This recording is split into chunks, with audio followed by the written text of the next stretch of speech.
If you want to grow your business, the number one secret is to create content that actually drives that business growth. But then here's where so many experts and entrepreneurs are actually missing the mark. They don't know how to create the kind of content that will lead to business results. In this video, I'm going to share with you why you need to stop creating a ton of content just for the sake of content creation so you can take a checkbox or meet a quota based on what some guru has said. And you can actually start creating tasteful, well thought out, educational, compelling content that is guaranteed to drive more sales and build your brand. Before we get started, I'm Jeanette. I'm so glad you're here. Thank you for tuning in. And you can think of me as a storytelling and content marketing geek because truthfully, most of the time I am. And I've made a small shift to focus a little bit more on communicating my message, especially to my clients, through the form of visual content, through video, mainly because, let's face it, people love video. So even those of us who've been in content marketing for a long time, those of us who love communicating with the written word, every so often we now need to produce content that has value, that is face to camera like I'm doing now. Back to you. We're here because we want to learn how to actually create educational content that's compelling, that's actually going to lead to revenue, not just views and likes, because last time I checked, views and likes are not necessarily what grow most businesses, unless of course you're just an influencer on social media, in which case this video is probably not for you. This video is for you if you're an expert. Maybe you're in finance, you're in insurance, you're a doctor, a dentist. You are an expert in your field, or you're an entrepreneur and you're looking to grow your small business, whether it's a traditional 100% brick and mortar or a hybrid of some sort, or even purely an online side hustle that you've just started to complement your existing business. If you want to focus more on educational content, this is how you get started. First, you want to move away from approaching content marketing, whether you're doing it on LinkedIn or YouTube, as a part-time thing, as a nice to do, and you actually need to give it the attention that it deserves and put in the effort, because yes, it is quite a bit of effort for you to create high-value educational content. The other thing you need to do is you need to stop approaching it as though you're an entertainer. You're not an entertainer, unless of course you are, in which case this video is not for you. You should probably stop watching right about now. But if you know that you're an educator, that you're an expert, that you're an entrepreneur, and that what you want to do is lead gen, is nurture, is convert, is grow your business, then your content needs to be approached from an educational mindset, not an entertainment mindset. What do I mean by that? It doesn't mean that you can't use your personality, add a little bit of humor where it's appropriate, make it as lively and engaging as you can. You can definitely do that. But what you need to focus on is the value within that piece of content. If you're going to think about the entirety of an asset from, say, the beginning to the end as one educational experience so that people can actually get a chance to experience what it would be like to do business with you, then the mid part of your content really matters. And you want to invest as much time as you can, making sure that not only are you giving the best stuff, but you're also making it as simple as possible to follow you and understand the key points that you want to drive home. The other thing you need to think about is why you're creating this content. Because unlike other people, if you're an expert or an entrepreneur, you have an end game. There is a reason why you're creating this content, and it should not be so you can get more likes or have followers or grow your social media presence. Unfortunately, I see entrepreneurs thinking along those lines so much, and it actually causes misinformation and poor decision making on their part when they're thinking about their marketing strategy.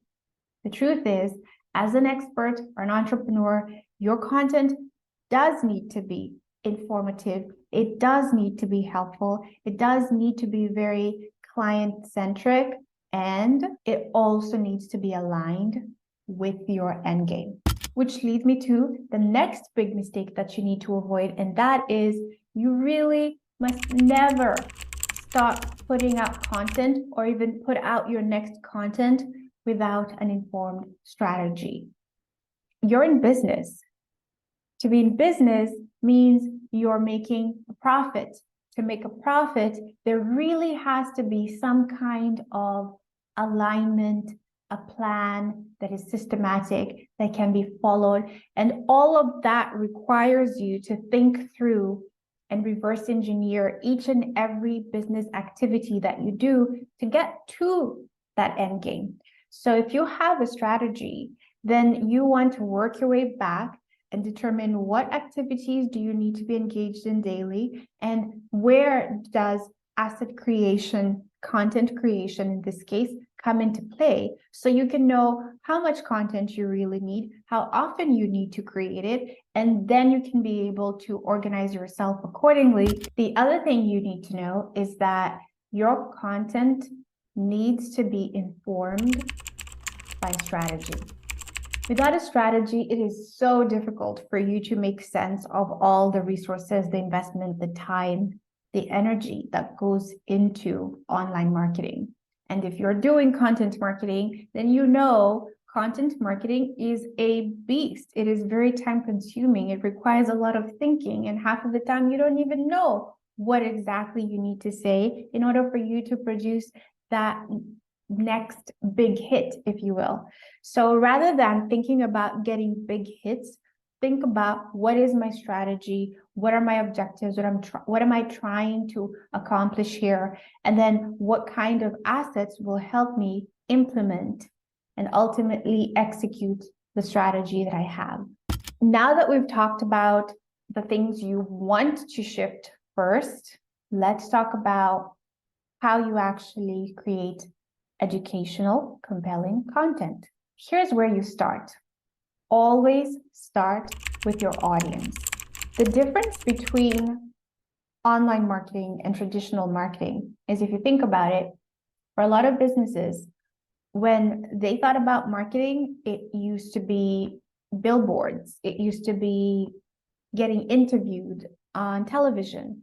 It involved a lot of mass type of activities where it really didn't matter who you were going to talk to. It only mattered that you got in front of the audience and that there were people there. So you'll notice that with traditional media companies, what they used to do is they would give you a rough estimate of, you're going to reach X million people by doing business with us, by letting us market for you.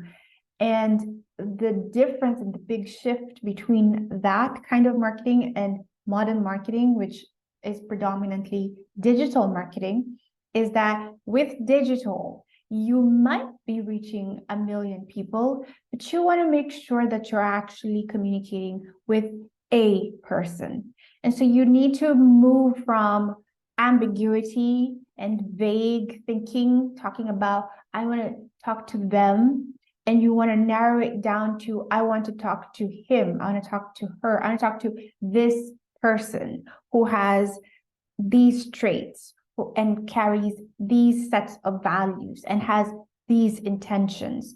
I find that psychographics is one of the best ways to create your own market segmentation, especially if you want to really see a huge impact in the engagement and the quality of the lead gen that your assets create for you when you do run any kind of online marketing activity. So always start with your audience. You want to know their pain points. You want to have a feel for who they are, what their interests are, what they believe in, above and beyond, like what age range are they or where are they located? Because I find that to be rather limiting in a practical sense. If you think about it, we live in a world where I might be in Italy with a particular set of values and interests and beliefs that align better with certain brands that are probably not even Italian, and someone who is in the UK or in the US or maybe even in Asia would have similar values, interests, but we live thousands of miles from each other. And yet we would both be ideal for your product or service as long as you find a way, when you show up as an ad on my feed, you need to find a way to resonate, to touch something in me that makes me realize, wait a minute, I need to know this person. I need to know this brand. I need to check out what they're about. And this is, I believe, what every expert especially needs to aim for. It's not so much how old is my market, it's more, what does my market believe? What is it that we can believe in together that I can communicate for them? So always start with the audience. The second step is to refine how you're going to deliver your message. Once you've identified who this person is, you want to ask yourself what you have to give to this person and the best way for you to deliver that message. Now, I'm going to encourage you to really consider doing video as your core tool for communicating your message. And part of that is because when you're in a complex industry, let's say you're in finance, there is a lack of transparency in so many of the sectors in finance. There is also a veil, if you think about it, that has been around for so long in the finance space. There is no clear connection between the buyer and the service provider. And so the easiest way for you to break through the noise, the easiest way for you to break through the noise, for you to grab the attention and at the same time start filling in that bar, that trust bar, and see it rise, is through video. So much research has gone into this, and by far, the tool that people love the most when consuming content is video, and it just keeps growing, which means that for you, as you come on, you're actually at an advantage if you can use this tool to start making that initial connection, to break down those barriers and the uncertainty and the insecurities that are often there when we're looking for that expert help, when we're deciding who we want to do business with. You can use that to your advantage if you refine your message and choose video as the tool through which you then communicate that message. Now, speaking of refining your message, this is where it gets a little bit confusing for a lot of people. And the reason is you will hear so much advice on find videos that are trending, that way you can get more reach, that way you can grow faster. I want to propose that if we can go back to your strategy, unless on your strategy it says you want to grow, become an influencer, have a lot of followers, it doesn't really matter whether your videos trend or not. It doesn't even matter if your videos go viral or not. I know there is this over sensationalized idea that if you go viral, then it means people love your brand, but it's really not true. I tell you what people love and what they don't love. What they don't love is getting videos from you every 5 minutes or messages from you every 5 minutes saying, buy my stuff, buy my stuff, buy my stuff. I'm so great, buy my stuff. I'm the best, buy my stuff.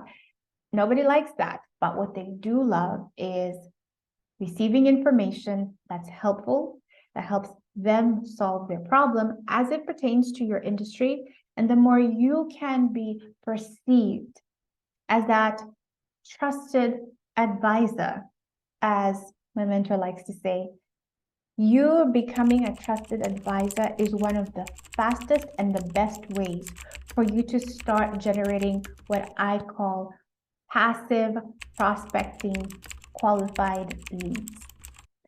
And I do believe that for every service business, if we can create a way for you to start engaging in passive prospecting, then by default, you're going to have all the leads you ever really want in order for you to hit the targets that you have this year and next year and the year after.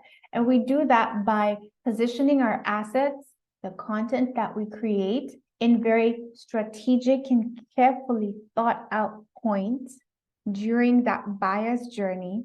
And each of those assets are not only adding value to the intended consumer, but they're actually helping to improve their life even as they go through the buyer's journey. So what am I saying? Let me give you a great example. If I want to choose a dermatologist, the easiest way for me to decide who I'm going to give a shot to is going to be based on who sounds most helpful, who's already helping me fix some of the issues I have or enlighten me in something that I didn't know that I was potentially doing wrong long before I'd ever make an appointment to see them. You see, up until now, you hardly ever knew any dermatologist because they were all locked up behind an office. And you would just take a chance unless somebody recommended someone or you went to your general hospital and they sent you somewhere. You literally had no control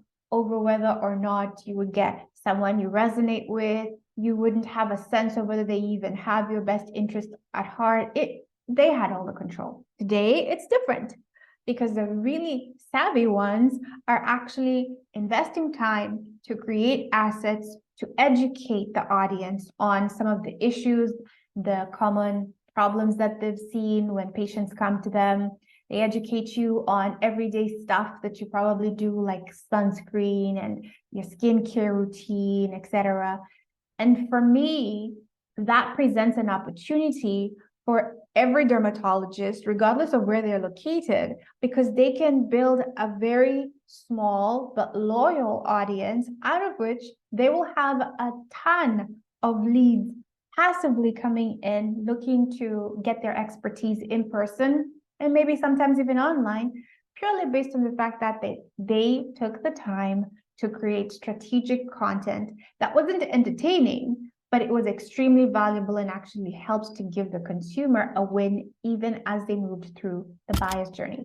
So the buyer's journey is extremely critical when you're starting to map out what kind of educational content you're going to put together. So again, just to recap, we talked about you've got to start with your audience. We talked about you need to refine that message. Now we're saying you want to make sure that the content you create is informed by that buyer's journey and that it's not only helpful, it's actually giving them a quick win. With that, you want to focus on making that content engaging. The best way to make content engaging isn't just to throw around facts and figures, hard names, it's to tell stories. And this is probably like my favorite part because this is where we get to talk about one of the things I've been passionate about my whole life, and that's storytelling. Now, before you pull back and say, wait a minute, I thought you said I shouldn't be entertaining, I should be educational. Yes, I did say that, but storytelling has absolutely nothing to do with entertainment. You can tell stories that are not entertaining, but are still very engaging, very compelling, very emotionally captivating. We don't all need to tell Toy Story-like stories. Don't need to tell Star Wars. Like that's not what storytelling is. It's also not Avengers. I love Avengers, but that's not all that storytelling is. Storytelling is about transferring information through visual cues, by invoking the imagination, by invoking the feeling within the other person, and making sure that you're walking from point A to point B together harmoniously. At least that's how I like to look at it. And it is a very simplistic way of thinking about it. But if it helps you who may feel like you're not a natural storyteller, really wrap your head around this, then I feel like I did my job well, right? So if we're talking about storytelling, how do you incorporate storytelling into a compelling educational piece of content? It's very simple. You start with creating a reservoir of stories, right? You come up with small anecdotes, long stories, personal stories, origin stories, professional stories, stuff that you learned when you were in college, in high school, with family relatives, on vacation. If you pause and think about how many stories you experience on a daily basis, you would be shocked how much of your life is actually story in action. Stories are everywhere. And all you need to do is to just get into the practice and the habit of recognizing when there's a good story worth adding to your library. And if you can just document these quick, short, one sentence, one paragraph stories over time, you actually build a library. So when you feel dry and you're like, I have no idea what to say here, you can just read through a few of your stories in your library and you'll come up with something that aligns with the points you're trying to make on that particular asset. The other thing I'm going to say is if story is really not your thing, and maybe you're thinking, you don't understand, Jeanette, my industry is super serious. I deal with very serious venture capitalists and they don't have time for stories, or, I don't know, whoever you think is serious that you can't tell a story to, that's fine. Then you can focus on telling 6-word stories. They're short, they're packed with a massive emotional punch that typically helps the other person make a connection and see where you are, where you want to go, what is driving everything else that you're going to roll out after that story. So I like to encourage my clients to make sure that when they're teaching, you start with the key idea, you emphasize it by telling a short story, and then you use that story to kind of summarize that point and show the big idea behind that teaching.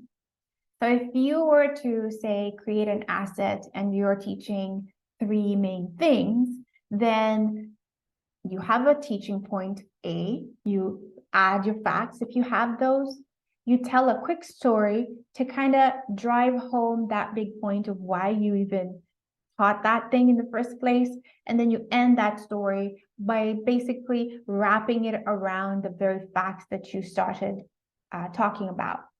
And if you can look at stories like that, like short, they happen to wrap around a key point, so you can make sure that people actually remember that fact or that point that you gave, then it stops being a daunting experience, because you don't have to come up with a 10-minute story unless you're really good at it. You could just have 6 words, right? Every big point, you have like 6 words that help bring out the emotional side and help make that connection for the person, because our brains are wired for stories. We always remember something that drives us emotionally. Like, think about the last time you watched something or heard something from someone that really moved you. What was it about what they said that moved you? I bet it didn't have anything to do with the facts. It didn't have anything to do with how well they presented it. It had everything to do with the fact that in that storytelling, they were able to convey and share and transmit to you an emotion that you caught, and your brain was very capable of translating on, holding on to that emotion, which then helps make it memorable. See what I mean? Last but not least, a really good way for you to make your educational content compelling as well is to, as much as you can, bring some energy, add some visual cues where you can. If you're great at using PowerPoints or Google Slides, if you can bring on some graphics, some visual cues, all of that does help to reinforce your teaching But I want to emphasize here that it's not necessarily all the props and the shiny bells and whistles that you add that actually make the content compelling. Yes, that helps, just as wearing jewelry does help accentuate our outfits, but it doesn't necessarily detract if, say, I didn't have this pearl necklace on, right? Like I could take it off and I would still be fine, I think. So when you realize that it's good to accessorize and that you can add accessories like better lighting, a better camera, a flashier microphone, visual cues. All of these things are wonderful, but don't let them stand in the way of you doing the real work. And I promise you, the real work, when your aim is lead generation, it's nurturing your leads, it's prospecting passively so you can have a full pipeline. When that is your aim, then the real work is the value that you bring in the content that you create. It's what you say and how you say it that matters beyond any other tech, prop, music in the background. Like all of that stuff is secondary. I hope this was helpful and that I've simplified for you the process of actually creating content that is going to lead to sales, not just shares and likes, which hardly ever pay for anything at the end of the month, as far as I'm concerned. It's really about growing your business.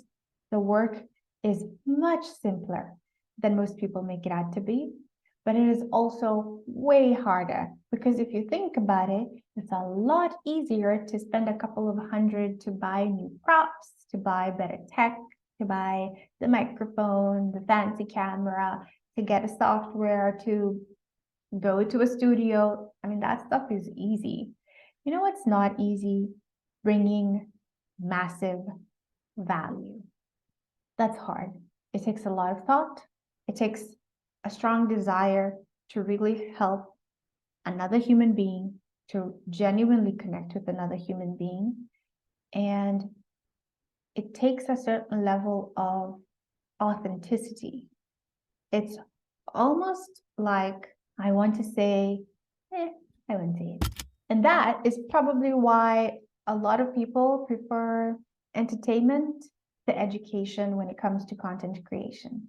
I hope you'll choose to step up, challenge yourself, and really decide what content marketing is going to do for your business. I'll see you in the next one.